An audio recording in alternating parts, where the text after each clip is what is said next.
사랑하는 은혜와 진리 장로교회 교우 여러분, 어젯밤도 평안하셨습니까?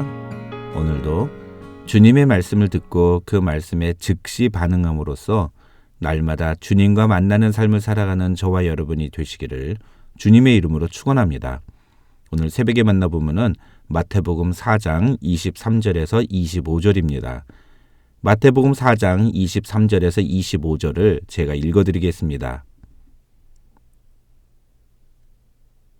예수께서 온 갈릴리에 두루 다니사 그들의 회당에서 가르치시며 천국 복음을 전파하시며 백성 중에 모든 병과 모든 약한 것을 고치시니 그의 소문이 온 수리아에 퍼진지라. 사람들이 모든 앓는 자, 곧 병에 걸려서 고통당하는 자, 귀신 들린 자, 간질하는 자, 중풍병자들을 데려오니 그들을 고치시더라. 갈릴리와 데가볼리와 예루살렘과 유대와 요단강 건너편에서 수많은 무리가 따르니라. 어제도 말씀을 드렸습니다만 저는 이번 한 주 동안 마태복음 4장에 나타난 예수님의 공생의 첫 사역과 관련된 내용들을 세부적으로 다루고 있습니다. 오늘 본문인 4장 23절부터 25절에서 마태는 예수께서 공생의 기간에 하신 사역을 세 가지로 함축하여 표현합니다. 그 세 가지는 가르치시고 전파하시고 고치신 것입니다. 대부분의 신학자들은 오늘 본문에 기록된 이 세 가지 사역인 가르치심, 전파하심, 고치심의 사역을 가리켜서 예수님의 핵심 사역이라고 말합니다. 그리고 가르치고 전파하고 고치는 것, 이 세 가지 핵심 사역을 교회가 존재하는 한 영원히 계속돼야 할 사역이라고 말합니다. 다시 말해서 가르치고 전파하고 고치는 사역에 집중하는 교회가 바로 성경적인 교회의 모습이라는 것입니다. 예전에 수요 강단 시간에 이 내용을 말씀드린 적이 있는데요. 그러나 그 내용을 기억하는 분들이 많지 않을 거라 생각하고 오늘은 그 내용을 다시 한번 되짚어보고 이것을 통해서 우리 교회가 나가야 할 방향이 무엇인지, 우리가 무엇에 집중하는 교회가 되어야 하는지에 대해서 함께 생각해 보겠습니다. 먼저 가르치는 사역에 대해 살펴보겠습니다.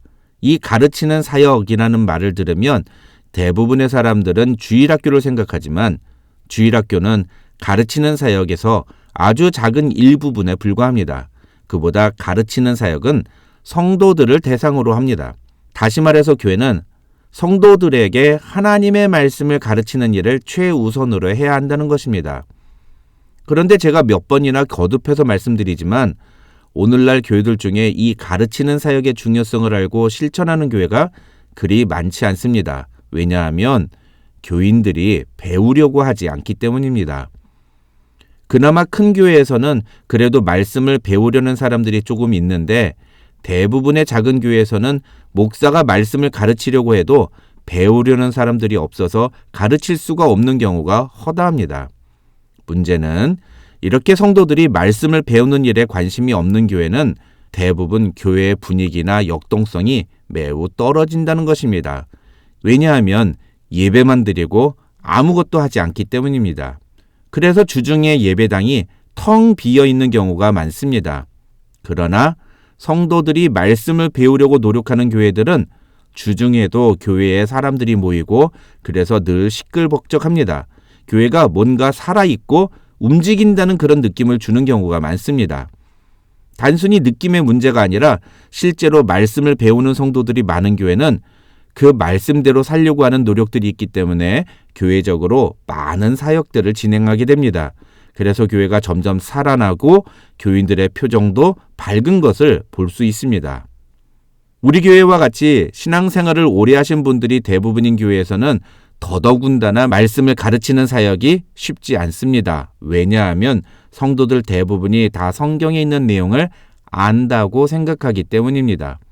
그런 점에서 가르치는 사역이란 단순히 성경 지식을 가르치는 것만을 의미하지 않는다는 것을 우리는 알아야 합니다. 이 가르치는 사역이란 성도들이 그 말씀대로 사는 것까지 이끄는 것을 의미합니다. 우리는 그것을 가리켜서 훈련이라고 말합니다. 예수님은 마태복음 28장 20절에서 내가 너희에게 분부한 모든 것을 가르쳐 지키게 하라고 명령하셨습니다.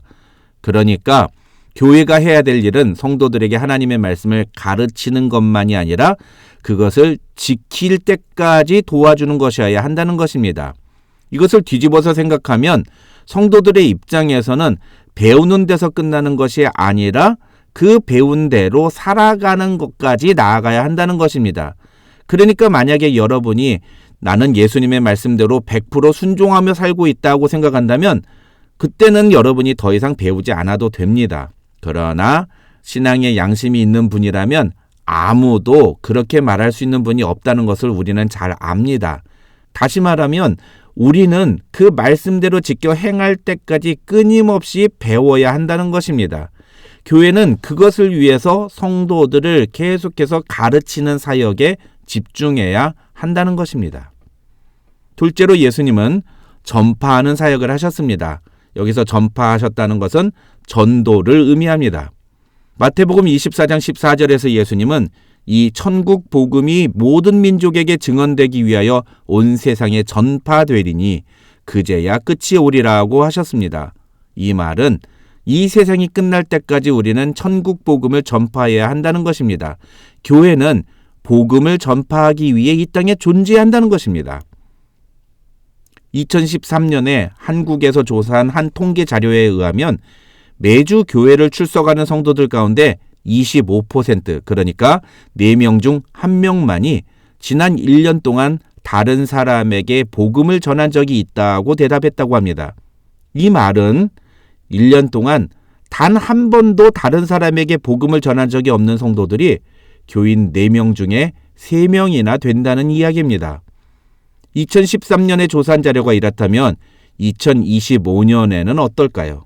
아마 수치가 더 나빠지면 나빠졌지 좋아지지는 않았을 겁니다. 그렇다면 왜 사람들이 전도를 하지 않는 걸까요?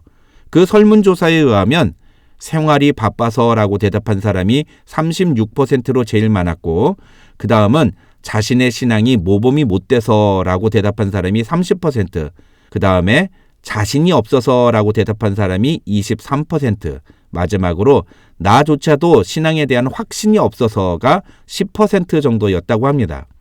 이 자료는 매우 중요한 사실 몇 가지를 우리에게 이야기해 줍니다. 첫째로 생활이 바빠서 전도를 하지 못했다고 대답한 사람들이 가장 많았다는 것은 그만큼 교인들의 가치가 하나님 중심이 아니라는 것을 보여줍니다. 둘째로 자신의 신앙이 모범되지 않아서 전도를 못했다는 사람들이 30%나 된다는 것은 신자들의 신앙과 삶이 철저히 분리되어 있다는 것을 의미합니다. 마지막으로 자신이 없어서 또는 나조차도 신앙에 대한 확신이 없어서가 합쳐서 33% 정도나 된다는 것은 교회는 나오고 있지만 복음이 무엇인지를 분명하게 알지 못한 채 신앙생활을 하는 사람들이 그만큼 많다는 것을 의미합니다. 그동안 한국교회의 자랑이 무엇이었습니까? 1000만 기독교인 아니었습니까? 특히나 대도시 지역일수록 기독교인의 비율이 높아지면서 소위 엘리트와 사회 지도층의 기독교인 비율이 높다는 것이 한국교회의 자랑이었습니다. 그런데 그런 한국교회의 지금의 모습은 어떻습니까? 1년에 단 한 번도 전도를 하지 않는 성도들이 4명 중에 3명이나 된다는 겁니다. 1000만 명으로 따지면 750만 명이 한 번도 전도를 안 하는 사람들이라는 겁니다. 사랑하는 성도 여러분, 이런 자료가 비단 한국교회만의 자료일까요? 우리 이민교회는 어떨까요? 사실 복음을 전파하는 것은 그렇게 어려운 일이 아닙니다. 2가지만 있으면 됩니다. 하나는 복음이 무엇인지를 정확하게 이해하고 있는 것이 필요하고, 다른 하나는 이 복음이 나의 삶에 어떤 영향을 끼쳤으며 이 복음으로 내가 어떤 은혜를 경험했는가만 선명하게 알고 있으면 됩니다. 복음의 체계를 확실히 이해하기 위해서 우리는 다시 한번 가르치는 사역이 얼마나 중요한가를 깨달아야 합니다. 반면에 복음의 은혜를 체험하는 것은 배워서 되는 것이 아닙니다. 그건 경험해야 하는 것입니다. 내가 예수님을 만난 후에 내 삶 속에 어떤 변화가 일어났고 예수님이 내게 어떤 은혜를 주셨는지 그 감동이 있어야지만 된다는 것입니다.